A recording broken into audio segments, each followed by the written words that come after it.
அப்ப பிஜேபி வரக்கூடாது, காங்கிரஸ் வரலாமா? ஒரு தேசிய இனத்தின் விடுதலை கனவை அழிச்சு நாசமாக்கின கட்சி காங்கிரஸ். கண்ணு முன்னாடி என் இனத்தை கொன்று வச்ச கட்சி அதிகாரம் காங்கிரஸ். சிங்களனுக்கு கனவில் கூட என்ன வராது தமிழர்களை வென்று விட முடியும். அவனுக்கு இரு கரமும் கொடுத்து, வட்டி இல்லாத கடனை 80,000 கோடியை கொட்டி கொடுத்து, ஆயுதம் கொடுத்து, பயிற்சி கொடுத்து, போர்க்கப்பலை கொடுத்து என் மக்களை அழித்து ஒழிக்க வைத்தது இந்த காங்கிரஸ் கட்சி. அதன் ஆட்சி கூட நின்னது இந்த திமுக.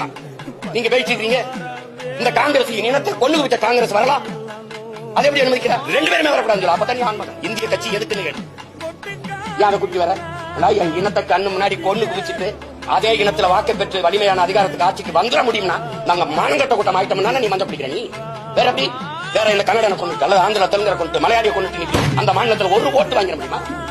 வாங்கிட முடியுமா சொல்லுங்க. திரும்ப திரும்ப அவனை கூட்டி வந்துட்டு பிஜேபி வந்துடும், காங்கிரஸ் வரலாம். ஏன்னா என் இனத்தை கொண்டு குவிச்சாங்க, என் விடுதலை கனவை போச்சிக்கு நாசமாக்கினால அதனால வரலாம். ஐபிகே அனுப்பி என் இன மக்களை அழிச்சு ஒழிச்சாங்களா வரலாம்.